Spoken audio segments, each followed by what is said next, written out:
ہر قسم کی تعریف اللہ کے لیے ہے، وہ ایک اور بدلہ دینے والا ہے۔ اس نے ہمیں اسلام کی نعمت سے نوازا اور ایمان کی زینت سے مزین کیا۔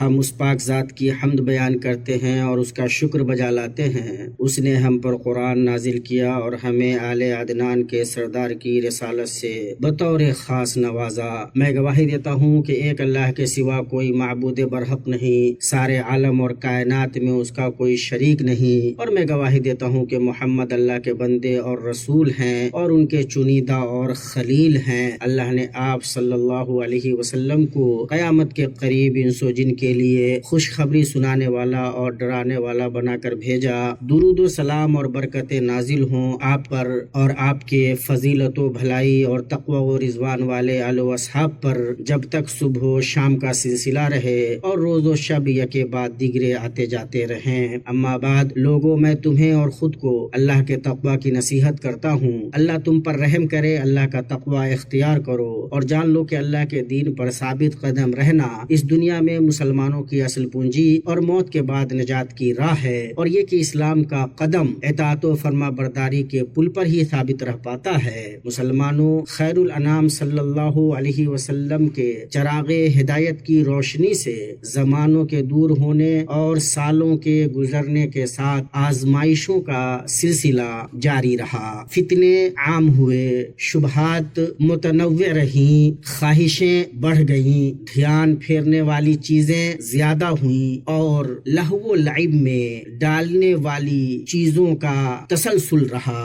انس رضی اللہ تعالی عنہ سے مروی ہے، انہوں نے کہا کہ رسول اللہ صلی اللہ علیہ وسلم نے فرمایا، تم پر کوئی زمانہ نہیں آئے گا مگر جو اس کے بعد ہوگا وہ اس سے زیادہ خراب ہوگا، یہاں تک کہ تم اپنے رب سے ملاقات کر لو۔ اسے بخاری نے روایت کیا ہے۔ مومن کو پہنچنے والی مصیبتوں میں سب سے بڑی مصیبت مال و روزی کی کمی نہیں ہے، بلکہ عظیم ترین مصیبت اور سب سے بڑی بلا دین کے سلسلے میں آزمائش اور ایمان کا کمزور ہونا ہے۔ اسی لیے ہمارے نبی صلی اللہ علیہ وسلم بکثرت یہ دعا کیا کرتے تھے، ہماری مصیبت ہمارے دین میں نہ بنا۔ اسے ترمذی وغیرہ نے روایت کیا ہے، اور شہر بن حوشب سے مسند احمد میں مروی ہے، انہوں نے کہا کہ میں نے ام سلمہ رضی اللہ عنہا سے کہا، اے ام المومنین، اللہ کے نبی صلی اللہ علیہ وسلم جب آپ کے پاس ہوتے تھے تو اکثر کون سی دعا کیا کرتے تھے؟ انہوں نے فرمایا، آپ صلی اللہ علیہ وسلم اکثر یہ دعا کیا کرتے تھے، یا مقلب القلوب ثبت قلبی علی دینک، اے دلوں کے پھیرنے والے میرے دل کو اپنے دین پر جما دے۔ فرماتی ہیں، میں نے کہا، اے اللہ کے رسول، آپ اتنی کثرت سے یہ دعا کیوں کرتے ہیں کہ اے دلوں کے پھیرنے والے میرے دل کو اپنے دین پر جما دے؟ تو آپ صلی اللہ علیہ وسلم نے فرمایا،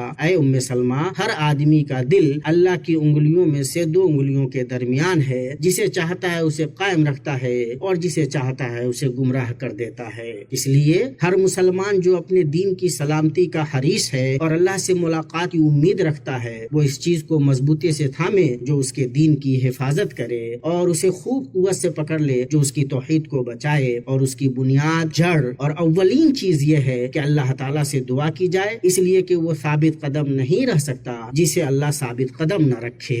اللہ تبارک و تعالیٰ کا فرمان ہے، اگر ہم آپ کو ثابت قدم نہ رکھتے تو بہت ممکن تھا کہ ان کی طرف قدر قلیل مائل ہو ہی جاتے۔ جب یہ حال اللہ کے رسول صلی اللہ علیہ وسلم کا ہے تو آپ صلی اللہ علیہ وسلم کے بعد کسی اور مخلوق کا کیا حال ہوگا؟ اسی لیے اہل ایمان کی شان یہ ہے کہ وہ اللہ ملک رحمان سے یہ دعا کرتے ہیں، اے ہمارے رب، ہمیں ہدایت دینے کے بعد ہمارے دل ٹیڑھے نہ کر دے اور ہمیں اپنے پاس سے رحمت عطا فرما، یقیناً تو ہی بہت بڑی عطا دینے والا ہے۔ مسلمانوں، اللہ کے دین پر ثابت قدمی کے اہم ترین ذرائع میں سے مسلسل قرآن کریم کے حروف کی تلاوت، اس کی آیتوں پر غور و فکر، اس کے معانی کی سمجھ اور اس کے اندر موجود احکام کی پیروی ہے۔ اللہ تبارک و تعالیٰ کا فرمان ہے، اور کافروں نے کہا کہ اس پر قرآن سارا کا سارا ایک ساتھ ہی کیوں نہ اتارا گیا؟ اسی طرح ہم نے تھوڑا تھوڑا کر کے اتارا تاکہ اس سے ہم آپ کا دل قوی رکھیں۔ ہم نے اسے ٹھہر ٹھہر کر ہی پڑھ کر سنایا ہے۔ اسی طرح اس کے ذرائع میں سے نیک لوگوں کی صحبت اختیار کرنا اور برے لوگوں سے دوری اختیار کرنا ہے۔ اللہ تبارک و تعالیٰ کا فرمان ہے، اور اپنے آپ کو انہی کے ساتھ رکھا کر جو اپنے پروردگار کو صبح و شام پکارتے ہیں اور اسی کی رضامندی چاہتے ہیں، خبردار تیری نگاہیں ان سے نہ ہٹنے پائیں کہ دنیاوی زندگی کہ ٹھاٹ کے ارادے میں لگ جا،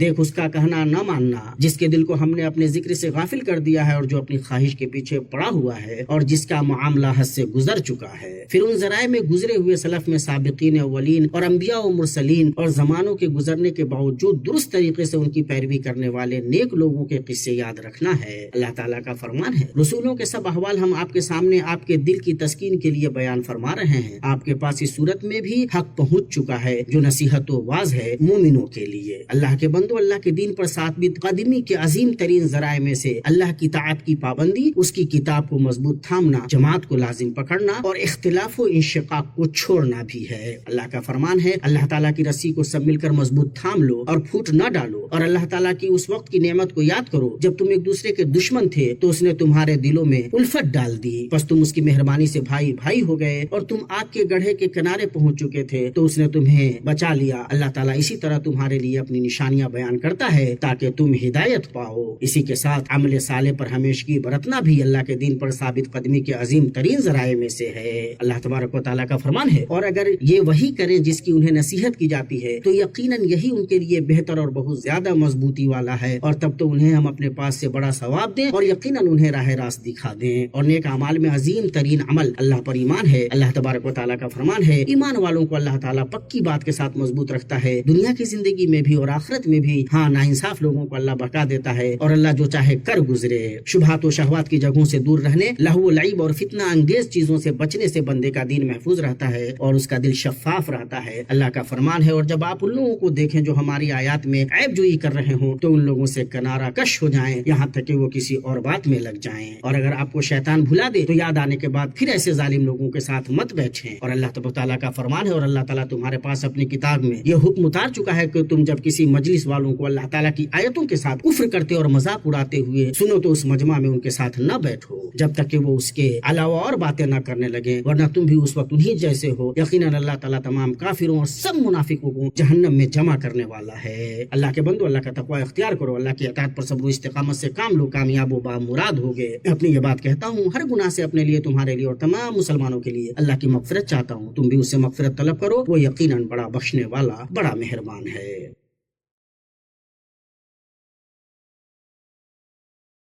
ہر قسم کی تعریف اللہ کے لیے ہے، اس کے سوا کوئی معبود برحق نہیں اور نہ اس کے سوا کوئی رب ہے۔ ہم اس کے عظیم ترین اور ادنا ترین خیر پر اور اس کے نمایاں ترین اور پوشیدہ ترین فضل پر اس پاک و بابرکت ذات کی حمد بیان کرتے ہیں اور اس کا شکر بجا لاتے ہیں۔ درود و سلام نازل ہو اللہ کی سب سے بہتر مخلوق محمد بن عبداللہ پر، جو اللہ کے نبی، اس کے چنیدہ رسول اور اس کے پسندیدہ ہیں، اور آپ صلی اللہ علیہ وسلم کے انتہائی فضیلت والے آل و اصحاب پر، اور جنہوں نے درست طریقے سے ان کی پیروی کی ان پر جب تک زمانہ اپنی انتہا کو پہنچے۔ اما بعد، اللہ تم پر رحم کرے، اللہ کا تقوی اختیار کرو اور جان لو کہ سب سے بڑی عزت جسے اللہ اس دنیا میں اپنے بندے کو نوازتا ہے وہ یہ ہے کہ اس کا خاتمہ اسلام پر کرے اور اسے ایمان پر موت دے، اور اس عزت کے پانے کے عظیم ترین ذرائع میں سے طاعت و استماقت پر ہمیشگی برتنا ہے، اور جو اپنی خلوتوں میں اللہ کا خوف کھاتے ہوئے جیتا ہے اللہ پاک اسے موت کے وقت امن سے نوازے گا۔ عظیم ترین چیز جس کے ساتھ مومن اپنے رب سے ملے وہ یہ ہے کہ وہ اس روح کو اس حال میں حوالے کرے کہ اس نے اسے کسی شخص سے ملوث نہیں کیا ہو اور نہیں خواہش نفس کے لیے گمراہ کیا ہو، اور اعتبار آغازوں کی کمی کا نہیں بلکہ اختتاموں کے کمال کا ہے، اور عظیم ترین کمال یہ ہے کہ مسلمان کی موت توحید و سنت پر ہو۔ اللہ کے واسطے سلف امت کے منہج پر کتاب و سنت کی پابندی کرو، گمراہوں اور بدعتیوں سے دور رہو۔ اللہ کے رسول صلی اللہ علیہ وسلم نے فرمایا، تم میری سنت اور میرے بعد میرے ہدایت یافتہ خلفائے راشدین کی سنت کو مضبوطی سے پکڑ لو، انہیں دانتوں سے مضبوطی سے پکڑ لو۔ تم دین میں ایجاد شدہ نئی باتوں سے بچو، اس لیے کہ ہر بدعت گمراہی ہے۔ اسے احمد اور اصحاب سنن نے روایت کیا ہے۔ پھر تمہیں چاہیے کہ تم صبر سے کام لو، اس لیے کہ فتنوں کے زمانے میں اپنے دین پر صبر کرنے والا ایسے ہی ہے جیسے آگ کے انگاروں کو پکڑنے والا۔ ابو طالب الخشنی رضی اللہ تعالیٰ عنہ سے روایت ہے، انہوں نے کہا کہا کہ رسول اللہ صلی اللہ علیہ وسلم نے فرمایا تمہارے پیچھے صبر کے ایام ہیں، ان میں صبر کرنا انگاروں کو پکڑنے جیسا ہے، ان میں عمل کرنے والے کا اجر اس کے جیسے عمل کرنے والے 50 لوگوں کے برابر ہے۔ انہوں نے کہا اے اللہ کے رسول، ان میں سے 50 عمل کرنے والوں کے برابر؟ آپ صلی اللہ علیہ وسلم نے فرمایا تم میں سے 50 لوگوں کے برابر۔ اسے ابو داؤد وغیرہ نے روایت کیا ہے۔ پھر درود و سلام بھیجو مخلوقات میں سب سے بہترین محمد ابن عبداللہ پر کہ اس کا حکم تمہیں تمہارے رب نے دیا ہے۔ اللہ تبارک و تعالیٰ کا فرمان ہے، اللہ تعالیٰ اور اس کے فرشتے اس نبی پر رحمت بھیجتے ہیں۔ اے ایمان والو، تم بھی ان پر درود بھیجو اور خوب سلام بھی بھیجتے رہا کرو۔ اے اللہ درود و سلام اور برکت نازل فرما اپنے بندے اور رسول ہمارے نبی محمد صلی اللہ علیہ وسلم پر، اور اللہ تو راضی ہو جا تمام صحابہ کرام سے اور تابعین سے اور درست طریقے سے تا قیامت ان کی پیروی کرنے والوں سے اپنی رحمت سے۔ اے ارحم الراحمین، اے اللہ اسلام اور مسلمانوں کو غلبہ عطا کر دین کے حکام کی حفاظت فرما، اپنے موحد بندوں کی مدد فرما۔ اے اللہ پریشان حال مسلمانوں کی پریشانی دور کر، مصیبت زدہ لوگوں کی مصیبت ختم کر، قرض داروں کے قرض ادا کروا دے، ہمارے مریضوں اور مسلمانوں کے مریضوں کو شفا دے۔ اے اللہ ہمیں ہمارے وطنوں میں امن سے نواز، ہمارے سربراہوں اور حکمرانوں کی اصلاح فرما، ہمارے سربراہ اور حکمراں کی توفیق و درستی کے ساتھ تائید کر۔ اے اللہ صحت و عافیت اور بھرپور نعمت کے ساتھ ان کی عمر دراز کر۔ اے اللہ انہیں اور ان کے امانت دار ولی عہد کو اس بات کی توفیق دے جس میں ملک اور بندوں کی بھلائی اور اسلام اور مسلمانوں کی رفعت و سربلندی ہے۔ اے رب العالمین، اے اللہ سرحدوں پر تعینات ہمارے سپاہیوں کی حفاظت فرما۔ اللہ تو ان کی اپنی اس آنکھ سے نگہبانی کر جو کبھی نہیں سوتی، اور انہیں اپنے سہارے میں لے لے جو ناقابل تسخیر ہے۔ اے اللہ ہر جگہ تو ہمارے کمزور بھائیوں کا سہارا بن۔ اے اللہ تو ان کا معین و مددگار اور مؤید و ظہیر بن جا۔ اے اللہ ان کی کمزوری کو قوت میں بدل دے،